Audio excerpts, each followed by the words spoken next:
When you're talking about China in the 21st century, it's very important to understand that you're not talking about a failed democracy. You're not talking about a corrupt democracy. Communist China is a country that does not claim to be a democracy at all. And you're now going to hear this from the government's own perspective. Every 5 years, the Chinese Communist Party holds a party congress when it clicks the refresh button on itself.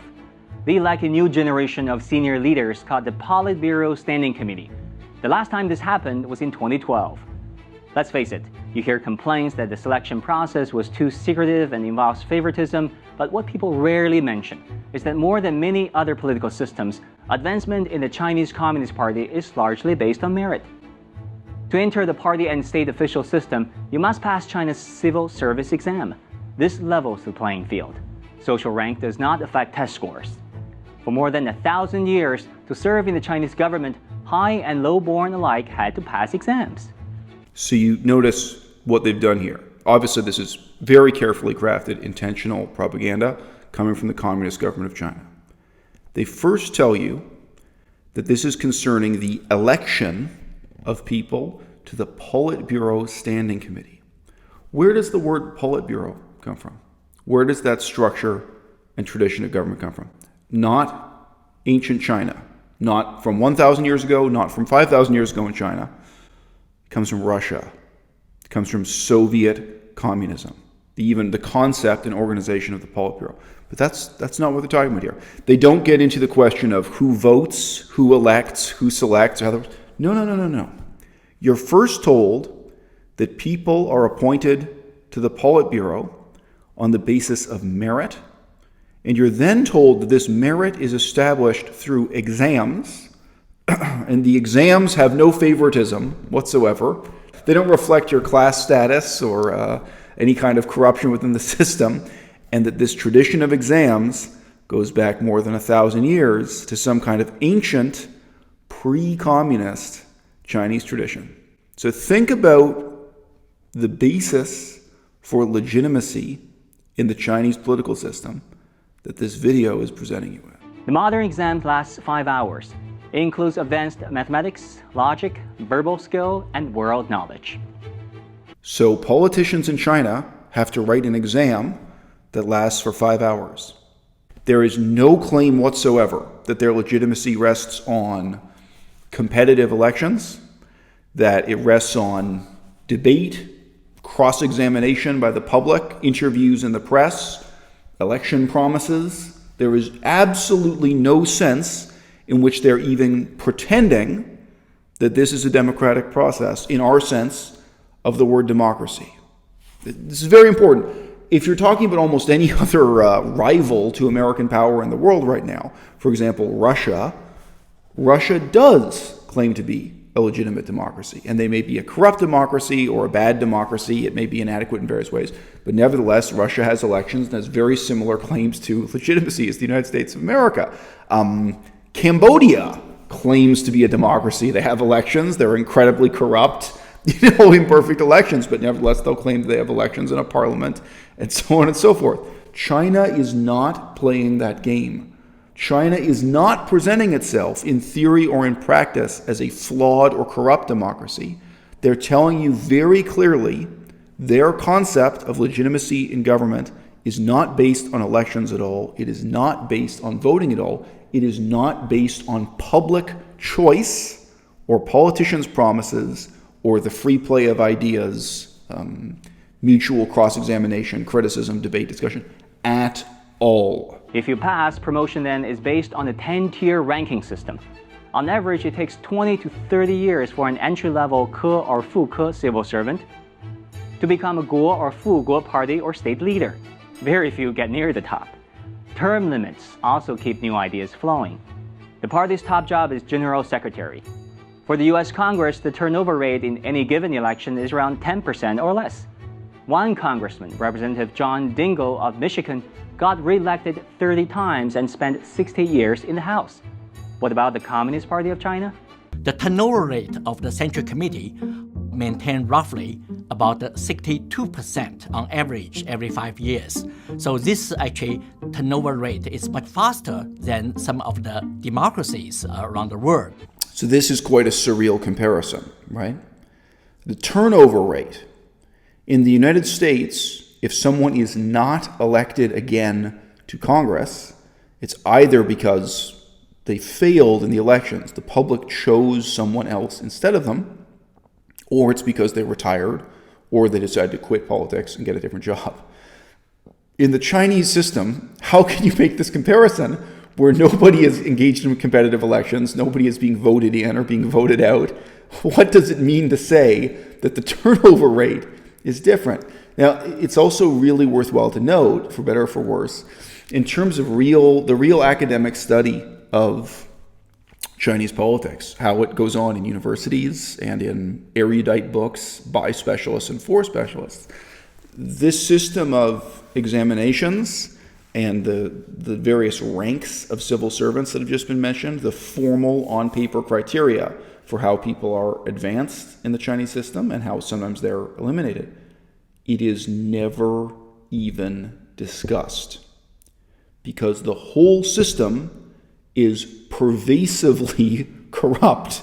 I mean, when you talk about civil servants in China rising to the top, the reasons given in like hardcore political science analysis of how the system works, it's entirely about favoritism. And that favoritism isn't always on the basis of financial corruption or economic corruption. It's sometimes like, well, this politician was trying to accomplish this sort of thing, and he knew that this guy would have the skills to achieve that goal. You know, the favoritism is sometimes, it's transactional, but not always necessarily having to do with the paying of bribes. And when people, when people dramatically fall from power, when their careers suddenly end, that's what this book is all about, well, yeah, they may have bought their way into office. There's a chapter of this book that's called Buying Public Office.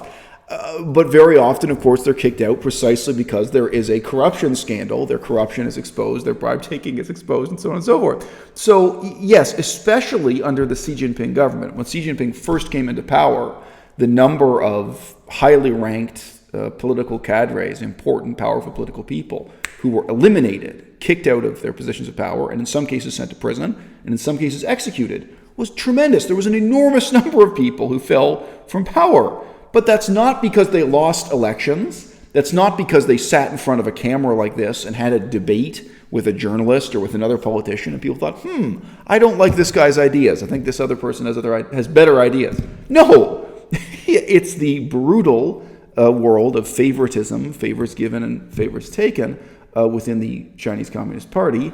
It is a corrupt and corrupting world where people generally rise to power because of corruption and they also fall from power because of corruption. As data show, party elections can have this effect. Along with term limits, elections help promote reform and help ensure new Chinese leaders rise based more on performance than on privilege. China's rise has attracted global attention, and many have focused on China's economic model behind its rise, which is of course important. But China's evolving political change has been somehow ignored by many. In fact, without much fanfare, China has established a system of meritocracy, or what can be described as selection plus election.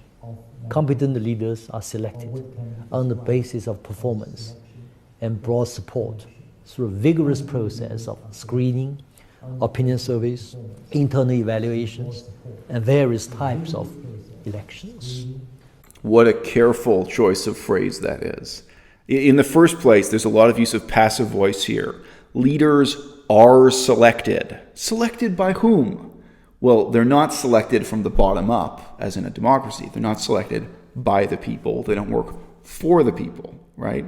Leaders are selected from above. Leaders are selected by other leaders, which makes it fundamentally like an aristocracy. I mean, I hate to tell you, but most of the claims made to meritocracy here could have been made by kings in medieval times, both in Europe and in China. And indeed, the system of writing examinations as has been mentioned, going back more than 1,000 years. This goes back to the Empress Wu Zetian in China. So these are feudal methods of power sharing and of unequally structured authority. So leaders are selected. And then here we have this great phrase on screen, and various types of elections. Various types. I'm a specialist in political science, and to some extent, I'm a specialist in China now. China's in my top 5 area of expertise, I guess. I'm not narrowly or exclusively an expert on China. There's a certain kind of bias that creeps into my own life simply by virtue of being a specialist. And I had a fan of the channel, a supporter, wrote into me saying that in my videos talking about Chinese politics, I was ignoring the significance of elections within China. And we both had links. I mean, he sent me some links and I sent him some links. Some were to newspaper articles, Wikipedia, what have you, reporting on elections in some sense. As this says here, various types of elections. And of course, I have this kind of insider's bias. I have this political science specialist bias, where what I was trying to say to the guys, look, you have to understand, nobody in the field takes this seriously. These elections, it's almost like a translation error. There are elections in China, but they are not elections in our sense of the word at all. And the Chinese government doesn't even pretend that they are. And indeed, in this book is entirely about corruption in China and Chinese politics. In the index to this book, there is no entry for the word elections. There's nothing about elections. There's nothing about voting. For any other country, if this were a book on political corruption in Russia, the main topic of conversation might be corruption of elections, right? And so on for many countries around the world that struggle with having a corrupt democracy. China, it's not a corrupt democracy. It has no pretense to being a democracy at all. So this book is talking about corruption, but this is talking about corruption of appointed positions in government, people buying positions in government. But they're not buying elections. They're buying what would be, hypothetically, meritocratic appointed positions in a government that both in theory and in practice is in absolutely no way democratic. But keep in mind here, pay attention to the propaganda. The structure of government in China is never once described here in this propaganda message. It is never once described as being Russian in origin. It's never once described as being German in origin. Okay? Karl Marx was German. Lenin was Russian. Everything about the Chinese system of government is derivative of European traditions, specifically communist, Marxist-Leninist traditions. But that's entirely buried here, and we're instead presented with the fiction that somehow the Communist Party of China is carrying on the ancient pre-modern tradition of Confucius, of feudal, medieval, aristocratic China. And you know what the irony is? Maybe it's true. Maybe they are. Maybe in their rejection of democracy, they really are carrying on this more feudal and aristocratic tradition. This is much in line with the Confucian tradition of meritocracy. After all, China is the first country that invented the civil service examination system, or the 科举 system.